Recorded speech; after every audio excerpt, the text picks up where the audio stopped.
बिस्मिल्लाहिर्रहमानिर्रहीम। अस्सलाम वालेकुम माय यूट्यूब फैमिली, कैसे हैं आप लोग। और मैं आज आपके साथ शेयर करूंगी बहुत ही मज़ेदार ठंडा ठंडा कुल्फ़ा घर में बनाने का बहुत ही आसान सा तरीका, जो कि सिर्फ 5 मिनट में तैयार हो जाएगा।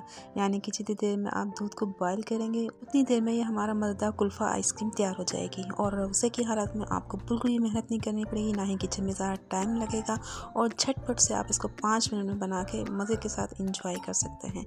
तो चलिए इसे बनाना शुरू करते हैं और देखते हैं इसके लिए हमें क्या क्या चाहिए। यहाँ पर मैंने एक पतीली में 1 किलो दूध ले लिया है और इसमें मैं डाल दूँगी हाफ़ कप चीनी, यानी कि आप अपने टेस्ट के हिसाब से डालेंगे। तकरीबन 6 से 7 टेबल स्पून है। जबकि दूध को मैंने गर्म होने के लिए रख दिया, तब तक ये मैंने 3 अदद ब्रेड के स्लाइसेस लिए हैं। और इस तरह से आप इसको हाथों से छोटे-छोटे पीस कर लें और फिर आपने इसको चॉपर में डाल के अच्छी तरह से इसको पीस लेना है।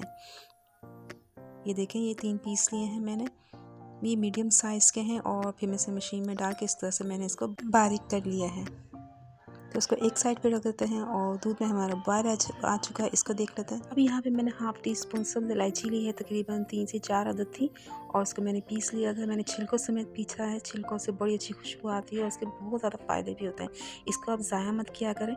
तो जैसे ही मैंने ये इलायची डाल दिया, अब मैं इसके अंदर ऐड कर दूँगी 2 से 3 टेबलस्पून पाउडर मिल्क है। ये अगर आपके पास है तो आप डाल दें, ऑप्शनल है, लेकिन इससे फ्लेवर इसका बहुत अच्छा आ जाएगा। तो पाउडर मैंने अच्छी तरह से इसमें डाल के इसको मिक्स कर रही हूँ चम्मच से। अब साथ ही यहाँ पे मैंने लिए हैं 2 टेबलस्पून भर के पिसे हुए बादाम और पिस्ता। इसको मैंने मोटा मोटा कूट लिया था। इसको अच्छी तरह से मिक्स कर लेंगे। बस हमने 5 मिनट इस दूध को पकाना है, ताकि तमाम चीज़ों का फ्लेवर इसमें अच्छी तरह से आ जाए। तो इसे मैं चम्मच चलाते रहना साथ साथ, ताकि दूध नीचे लगे नहीं।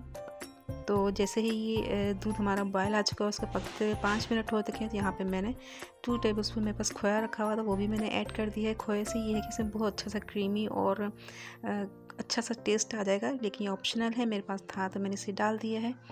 और इस खोए को जैसे ये मिक्स हो जाएगा, इसको चम्मच चलाते हुए इसमें मैं ऐड कर दूंगी ब्रेड। जो ब्रेड हमने ली थी उसको मैंने बारीक कर लिया था, ये मैंने इसमें ऐड कर देना है। ब्रेड डाल के फिर हमने इसको ज़्यादा नहीं पकाना, बस 1-2 मिनट इसको चम्मच चला के मिक्स करेंगे, और उस वक्त तक के जब तक कि ये दूध जो है हमारा गाढ़ा ना हो जाए। तो मैं इसको चम्मच चला रही हूँ, और साथ ही ये फ्लेम भी ऑन है, हल्का हल्का इसमें ये पक रहा है।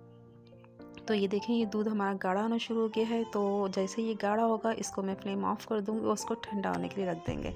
और इतनी मज़े की खुशबू आ रही है, और देखिए कोई ज़्यादा मेहनत भी नहीं करना पड़ती। फटाफट 5 मिनट में ये हमारा कुल्फ़ा रेडी हो चुका है। अब आप इसको किसी भी टाइट कंटेनर में डाल दें ठंडा होने के बाद, और इसको 6 से 7 घंटे के लिए फ्रीज़ कर लें।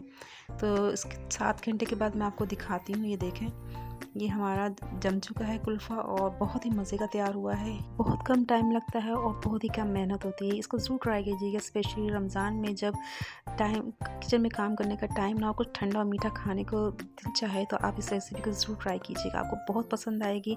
और अगर आपको अच्छी लगे, इसको लाइक कीजिएगा और कमेंट करके ज़रूर बताइएगा कि आपको मेरी रेसिपी कैसी लगेगी। इसी तरह की आसान और सिंपल रेसिपी आपके साथ शेयर करती रहती हूँ, जिसमें बहुत ही कम टाइम लगता है और बहुत ही कम मेहनत होती है।